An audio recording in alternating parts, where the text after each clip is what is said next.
खबर है जम्मू के रियासी से, जहां पर तीर्थ यात्रियों से भरी हुई एक बस के पलटने की जानकारी मिल रही है। हादसा हुआ है। सड़क हादसे में एक की मौत हुई है, 12 लोगों के घायल होने की सूचना है। जयपुर के तीर्थ यात्रियों को लेकर के बस जा रही थी और वैष्णो देवी की पवित्र गुफा में दर्शन करके वापस लौट रहे थे दर्शनार्थी। इसी दौरान वैष्णो देवी से आ रही बस रियासी में पलट गई। वैष्णो देवी के दर्शन करके लौट रहे तीर्थ यात्रियों की बस हादसे का शिकार हुई है, जिसमें एक व्यक्ति की मौत हुई है, कई लोग घायल हुए हैं। घायलों को अस्पताल में भर्ती करवाया गया है। ये बड़ी खबर है। हादसे में एक की मौत हुई है, बड़ा सड़क हादसा हुआ है। तस्वीरें आपकी टीवी स्क्रीन पर। सबसे पहले जम्मू के इलाके से, रियासी से, जहां पर ये सड़क हादसा हुआ। जानकारी के मुताबिक ये तमाम लोग वैष्णो देवी मंदिर में दर्शन करके वापस लौट रहे थे और इसी दौरान ये हादसा हुआ है, जहां पर एक व्यक्ति की मौत हुई है, कई लोग घायल हुए हैं। इस बस में बच्चे भी थे, उनको भी हल्की चोटें आई हैं। 12 लोगों के कुल मिलाकर के घायल होने की सूचना अभी तक मिल पा रही है। जम्मू के रियासी से यह बड़ी खबर है। तमाम लोग राजस्थान के थे, जम्मू गए थे, वहां पर माता वैष्णो देवी मंदिर में दर्शन किए, वापस लौट रहे थे और वापस लौटते समय ये हादसा हुआ। ये बड़ा दुखद घटना है। तो कुछ हमारे श्रद्धालु, ये बेसिकली राजस्थान से थे, स्लीपर कोच बस थी, उसमें ये लोग अपने घरों की तरफ दर्शन करने के बाद जा रहे थे। तो रास्ते में शायद टर्न पे ओवर स्पीडिंग हो सकता है, रीज़न अभी आइडेंटिफाई कर रही है पुलिस। हमारी इन्वेस्टिगेशन टीम मौके पे है, डीएसपी साहब वहाँ पे हैं, एसएसओ साहब हैं। और सबसे पहले तो मैं शुक्रिया अदा करना चाहूँगा लोकल्स का। कुछ लोकल्स ने वहाँ पे पहुँच के लोगों को, हमारे एडमिनिस्ट्रेशन के लोगों ने पुलिस के साथ मिलकर उन्होंने लोगों को रेस्क्यू किया और जल्दी से जल्दी जो है सीएससी कटरा में लोगों को पहुंचाया, जिसमें कि एक जो है हमारे पास जो है कैजुअलिटी रिपोर्ट हुई है और वो बॉडी हमारे पास पहुंच गई है। दर्शन खराब करें। और इसी हादसे पर ज्यादा जानकारी को लेकर के जम्मू से हमारे वरिष्ठ सहयोगी तेजिंदर सिंह सोढ़ी फोन लाइन पर जुड़ चुके हैं। तेजिंदर, कैसे ये हादसा हुआ है और क्या अपडेट है इसे लेकर के आपके पास में? राजस्थान से यात्रियों की बस माता वैष्णो देवी की यात्रा करने के लिए आई हुई थी, जिसमें यात्रा करके वो लोग वापस जा रहे थे। जब मोरी इलाका है कटरा से जम्मू की तरफ आते हुए, तो वहां पर ये जो बस राजस्थान से पिलग्रिम्स यात्रियों के साथ माता के दर्शन करने आई थी, वहां पर इस बस का जो ड्राइवर है, ये बताया जा रहा है कि वो इस बस पे अपना संतुलन खो बैठा, जिससे ये बस पलट गई। जिसमें अभी तक जो जानकारी मिली है उसमें एक श्रद्धालु राजस्थान के रहने वाले, उनकी जान चली गई है और लगभग 24 के करीब जो अभी नया आंकड़ा जो वहां के प्रशासन ने बताया है, पहले ये बताया जा रहा था कि 12 के करीब लोग जो हैं वो जख्मी हुए हैं, लेकिन अभी जो नया आंकड़ा रियासी प्रशासन ने दिया है वो लगभग 24 के करीब लोग जो हैं वो इस हादसे में जख्मी हुए हैं, जिन्हें नजदीकी अस्पताल, कटरा के अस्पताल और दंसल एक इलाका है कटरा के पास का, वहां के हॉस्पिटल्स में इन लोगों को भर्ती किया गया है ताकि इनका इलाज वहां पर किया जाए। अभी प्रशासन की जो प्रायोरिटी है वो है कि जो जख्मी लोग हैं इनको अच्छी से अच्छी मेडिकल सुविधा दी जाए ताकि इनका इलाज किया जाए, इन्हें बिल्कुल ठीक किया जाए। लेकिन कुछ लोग इनमें ऐसे हैं जिनकी जो तबीयत है या जिनमें उनकी जो कंडीशन है वो ज्यादा सीरियस है, उन पे ज्यादा तवज्जो दी जा रही है। जी तेजिंदर, मृतक की शिनाख्त हो पाई है, उसका नाम पता कुछ मिल पाया है? देखिए, अभी मृतक की शिनाख्त जो है वो अथॉरिटीज ने बताई नहीं है, क्योंकि अभी उनका ये कहना है कि उनकी प्रायोरिटीज हैं कि जो जख्मी लोग हैं उन्हें उनका इलाज किया जाए। अभी प्रायोरिटीज उस तरफ हैं। जी चलिए, बहुत शुक्रिया तेजिंदर हमारे साथ जुड़ने के लिए और तमाम जानकारी के लिए। लगातार अपडेट हम आपसे लेते रहेंगे। बहरहाल ये बड़ा हादसा है, एक की मौत हुई है और कई लोग घायल हुए हैं, जिसमें 24 घायलों की संख्या बढ़कर के हो गई है। लगातार हम इस खबर पर नजर बनाए हुए हैं, अपडेट आप तक पहुंचाते रहेंगे। बहरहाल आगे बढ़ेंगे, बात करेंगे कोटा की, जहां पर यूडीएच मंत्री शांति धारीवाल दौरे पर हैं और हाथ से हाथ जोड़ो अभियान के तहत आज वार्ड संख्या 25 के संजय नगर इलाके में मंत्री धारीवाल ने घर घर जाकर लोगों से संपर्क किया है। लगातार लोगों के बीच में मंत्री धारीवाल पहुंच रहे हैं।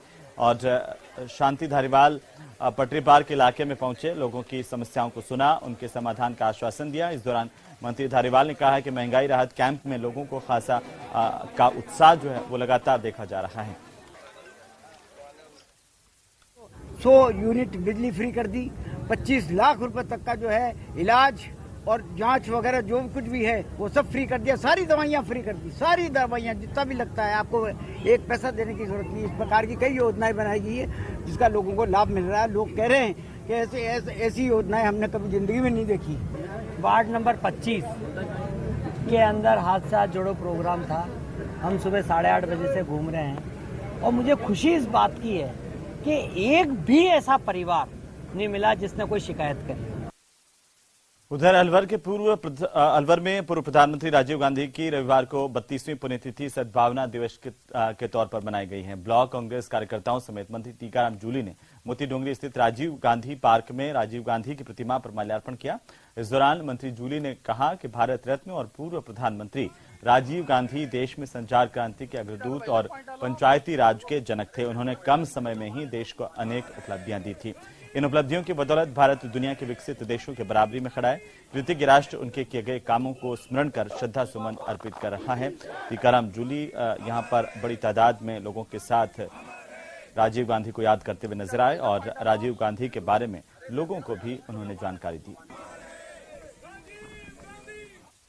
ऐसी महान आत्मा को जिन्होंने आतंकवाद को रोकने के लिए अपने प्राणों की कुर्बानी दे दी, देश के लिए शहीद हो गए। क्रांति के जो संचार क्रांति है उसकी नई शुरुआत की और खास तौर से देश के अंदर कंप्यूटर को लाने वाले राजीव गांधी जी थे। उधर जयपुर के चाकसू में जीप ने सड़क के किनारे बैठे लोगों को कुचल दिया। हादसे में महिला समेत 3 लोगों की मौत हो गई, जबकि 3 अन्य लोग घायल हुए हैं। सभी अस्थियों का विसर्जन कर वापस लौट रहे थे। सड़क के किनारे बैठकर परिजनों का इंतजार कर रहे थे। ये पूरी घटना कोटखावदा इलाके की है, जहां पर हादसा हुआ है। जीप ने लोगों को कुचला है और हादसे में महिला समेत 3 लोगों की मौत हुई है, 3 अन्य घायल हुए हैं। ये बड़ा हादसा हुआ है जयपुर के चाकसू इलाके में। उधर झुंझुनू के बिसाऊ के बीदासर गांव में बेटे ने पिता की निर्ममता से हत्या की। ईंट पत्थरों से कुचलकर पिता को मार डाला। हत्या के बाद आरोपी बेटा मौके से फरार हो गया। पारिवारिक कलह में हत्या की सूचना है।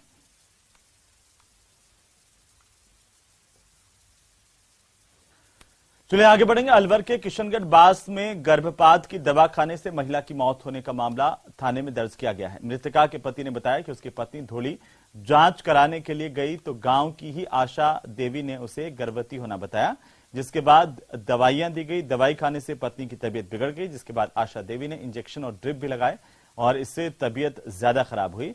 इसे अस्पताल में भर्ती करवाया, जहां से डॉक्टर्स ने इसे अलवर रेफर किया। इस दौरान उसकी पत्नी ने दम तोड़ दिया।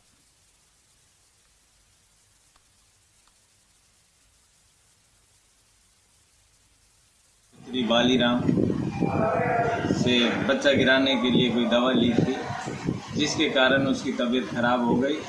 19 तारीख को ज़्यादा तबीयत खराब होने के कारण मैं मेरी पत्नी को हॉस्पिटल लेके गया था। सान्या हॉस्पिटल में इलाज कराया था। उसके बाद उसकी डेथ हो गई।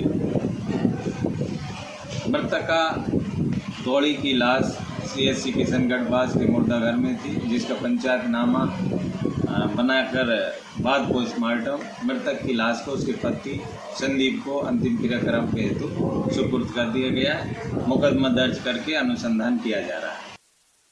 उधर दौसा की साइबर थाना पुलिस ने बड़ी कार्रवाई करते हुए ठगी करने वाले 4 आरोपियों को गिरफ्तार किया। मामले में बड़ा ही रोचक घटनाक्रम सामने आया।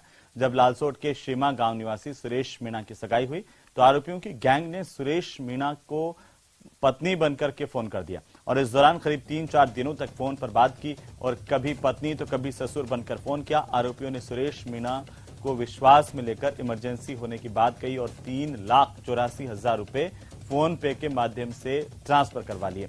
3 मई को जब सुरेश मीणा की शादी हो गई तो उसने अपनी नई नवेली दुल्हन से फोन पे के माध्यम से लिए गए पैसों के बारे में जानकारी ली। दुल्हन ने इससे लेकर के बिल्कुल मना कर दिया और ये बताया कि उसे इसके बारे में कोई जानकारी नहीं है। इसके बाद पीड़ित सुरेश मीणा साइबर थाने पहुंचा और मुकदमा दर्ज करवाया। मुकदमा दर्ज होने के 36 घंटे के भीतर साइबर थाना पुलिस ने बेहतरीन काम किया, आरोपियों को गिरफ्तार कर लिया है। इस गैंग का मुख्य आरोपी अभी भी फरार है, पुलिस लगातार उसकी तलाश कर रही है। पुलिस गिरफ्तार किए गए चारों आरोपियों से पूछताछ कर रही है। इन चारों की शक्ल को गौर से देखिए, ये वही बदमाश है जो लोगों को निशाना बनाते हैं, फोन के माध्यम से ठगी के वारदातों को अंजाम दे रहे थे। लंबे समय से ये लोग सक्रिय थे, आखिरकार पुलिस ने इन्हें दबोच लिया है। कार्रवाई जारी है। 2023 को श्री सुरेश कुमार मीणा ने उपस्थित थाना होकर एक रिपोर्ट दर्ज करवाई कि उसकी सगाई हुई थी देवली गांव में।